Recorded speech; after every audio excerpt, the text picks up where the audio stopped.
আত্মসহায়ক গোটৰ মহিলাৰ বাবে ভাল খবৰ কিয়নো এতিয়া আবেদন কৰক আপোনাৰ বেংক একাউণ্টত সোমাব টকা ইয়াতে দেখা পাইছে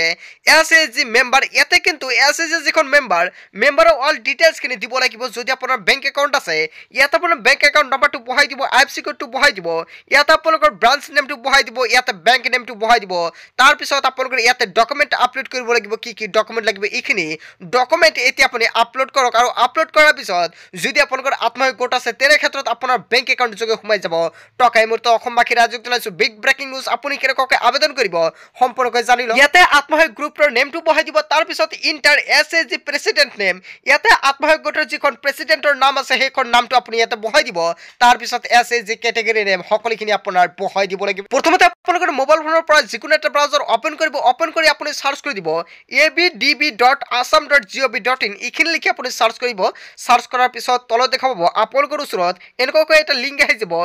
amdb.assam.gov.in জাস্ট আপুনি এইখন লিংকতে ক্লিক কৰিব লিংকটোত ক্লিক কৰাৰ পিছত ওপৰত এটা অপচন দেখা পাইছে আপুনি ইয়াতে সাৰ্চ বাৰ আপুনি সাৰ্চ বাৰত আহি জাস্ট আপুনি এছ লিখিব এছ লিখাৰ লগে লগে সম্পূৰ্ণকৈ আপোনালোকৰ ওচৰত পেজটো এনেকৈ আহি যাব এতিয়া তলত দেখা পাব application for the UPSC course আপুনি ইয়াতে জাস্ট এটা ক্লিক কৰিব ক্লিক কৰাৰ পিছত তলত স্ক্ৰল কৰাৰ পিছত দেখা পাব ইয়াতে এপ্লাই হেয়াৰ বুলি এটা অপচন দেখা পাইছে আপুনি এপ্লাই হেয়াৰ বটমত ক্লিক কৰিব যেতিয়া এপ্লাই হেয়াৰ বটমত ক্লিক কৰাৰ পিছত আপুনি তলত স্ক্ৰল কৰাৰ পিছত দেখা পাব ইয়াতে এছএইচজি ফৰ্ম ফিলআপ তাৰ পিছত ক্যান্ডিডেট ফৰ ফৰ্ম ফিলআপ ইয়াতে আপুনি যিখন এছএইচজি সেলফ হেল্প গ্ৰুপ বুলি এটা অপচন দেখা পাইছে আপুনি সেলফ হেল্প গ্ৰুপত ক্লিক কৰিব যেতিয়া আপুনি সেলফ হেল্প গ্ৰুপত ক্লিক কৰাৰ লগে লগে তলত চাওক আপোনালোকৰ ওচৰত এনেকৈ ফৰ্মটো খোল খাব এতিয়া দেখা পাব ইয়াতে select the course for which you want to apply আপুনি কোনটো এপ্লাই কৰিব জাস্ট আপুনি ইয়াতে ক্লিক কৰিব ক্লিক কৰাৰ পিছত দেখা পাব ইয়াতে ফ্যাশন ইয়াতে যিখন আপোনালোকৰ ফ্যাশন ডিজাইনাৰ মেচিন তাৰ বাবে আপুনি আবেদন কৰিব পাৰিব লগতে automatic paper plate making machine আপুনি যিকোনো এটাৰ বাবে কিন্তু আপুনি আবেদন কৰিব জাস্ট মই ওপৰটো সিলেক্ট কৰিছো সিলেক্ট কৰাৰ পিছত তলত স্ক্ৰল কৰিব অকল হেসকল ব্যক্তি আবেদন কৰিব পাৰিব যিসকল ব্যক্তিৰ আত্মসহায়ক গোট আছে এতিয়া চাওক তলত দেখা পাব ইয়াতে এছএইচজি নেম আপোনালোকৰ এছএইচজি নেমটো বহাই দিব লাগিব এছএইচজি আপোনালোকৰ যিখন প্ৰেসিডেন্ট নেমটো বহাই দিব লাগিব তাৰ পিছত এছএইচজি ক্যাটেগৰি নেম ইয়াতে ক্যাটেগৰিটো দিব লাগিব তাৰ পিছত ইয়াতে এখন মোবাইল নম্বৰ দিব লাগিব ভিলেজ বা টাউন দিব লাগিব তাৰ পিছত ইয়াতে আপোনালোকৰ পোষ্ট অফিস দিব লাগিব তাৰ পিছত দেখা পাব ইয়াতে মোবাইল নম্বৰ সকলোখিনি আপুনি কিন্তু নিজে ফিল কৰিব পাৰিব police station select your state ইয়াৰ পৰা আপুনি স্টেটটো সিলেক্ট কৰিব তাৰ পিছত দেখাব ইয়াতে সিলেক্ট ডিস্ট্ৰিক্ট ইয়াতে কিন্তু সকলো ধৰণৰ ডিস্ট্ৰিক্টৰ নেমটো দি আছে ইয়াৰ পৰা আপোনাৰ যিখন ডিস্ট্ৰিক্ট হয় ডিস্ট্ৰিক্টটো আপুনি সিলেক্ট কৰিব সিলেক্ট কৰাৰ পিছত দেখাব ইয়াতে আপুনি সিলেক্ট ব্লক ইয়াতে ক্লিক কৰিব ইয়াৰ পৰা আপোনাৰ ব্লকটো আপুনি সিলেক্ট কৰিব তাৰ পিছত ইয়াতে আপোনাৰ পিন কোডটো বহাই দিয়াৰ পিছত তলত স্ক্ৰল কৰি দেখাব ইয়াতে 3 নম্বৰ দি আছে বেংক ইনফৰমেশন ইয়াতে আপোনাৰ বেংক একাউণ্ট নম্বৰটো বহাই দিব তাৰ পিছত ইয়াতে আপোনালোকৰ আইএফএছচি কোডটো বহাই দিব তাৰ পিছত ইয়াতে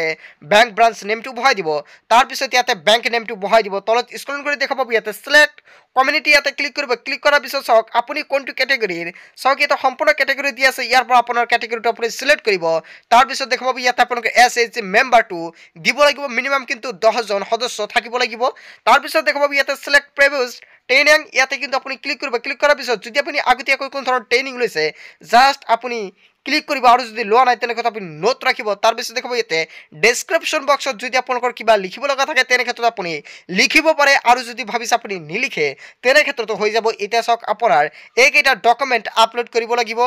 প্ৰথমতে দিয়া আছে চাওক গ্ৰুপ ফটো আপোনালোকৰ এখন গ্ৰুপৰ এখন ফটো আপলোড কৰিব লাগিব তাৰ পিছত সিগনেচাৰ আপলোড কৰিব লাগিব যিখন প্ৰেসিডেন্ট বা সেক্ৰেটাৰী তেওঁৰ কিন্তু ইয়াতে সিগনেচাৰটো আপলোড কৰিব লাগিব তাৰ পিছত identity proof voter ID card বা আধাৰ কাৰ্ড যিকোনো এটা আপলোড কৰিলে হৈ গল তাৰ পিছত তলত দেখাব স্ক্ৰল কৰি ইয়াতে এড্ৰেছ প্ৰুফ হিচাপে আধাৰ কাৰ্ড যিকোনো এজন অল মেম্বাৰ বা সকলো মেম্বাৰৰ কিন্তু এটা কৰি পিডিএফ বনাই আপলোড কৰিব লাগিব তাৰ পিছত community certificate of the religion ইয়াতে কিন্তু মুসলিম যদি হয় তেনে ক্ষেত্ৰত কিন্তু ৰিলিজিয়ন সাৰ্টিফিকেটটো আপলোড কৰিব লাগিব কমিউনিটি সাৰ্টিফিকেট তাৰ পিছত এছএইচজি ৰেজিষ্ট্ৰেচন সাৰ্টিফিকেটটো যদি আপোনালোকৰ আত্মসহায়ক গোট আছে সেইখন গোটৰ যদি ৰেজিষ্ট্ৰেচন সাৰ্টিফিকেটটো আছে তেনে ক্ষেত্ৰত ৰেজিষ্ট্ৰেচন সাৰ্টিফিকেটটো আপলোড কৰিব লাগিব সো বন্ধু বান্ধৱীসকল যদি আপুনি কমিউনিটি সাৰ্টিফিকেটটো কেনেকৈ আবেদন কৰে নাজানে নাজানে তেনে ক্ষেত্ৰত আপোনালোকৰ সুবিধাৰ্থে ভিডিঅ'ৰ ডেছক্ৰিপশ্যন বক্সত ভিডিঅ'ৰ লিংকটো দি আছে, সেইখন ভিডিঅ'টো চাই আপোনালোকে নিশ্চয় কমিউনিটি ছাৰ্ভিচটো আবেদন কৰিব পাৰিব। চ' বন্ধু বান্ধৱীসকল এতিয়া চাওক, ইয়াতে ছাবমিট বুলি এটা অপশ্যন দেখা পাইছে। সম্পূৰ্ণখিনি কৰি লোৱাৰ পিছত যেতিয়া আপুনি ছাবমিটত ক্লিক কৰিব, ক্লিক কৰাৰ লগে লগে কিন্তু আপোনালোকৰ ওচৰত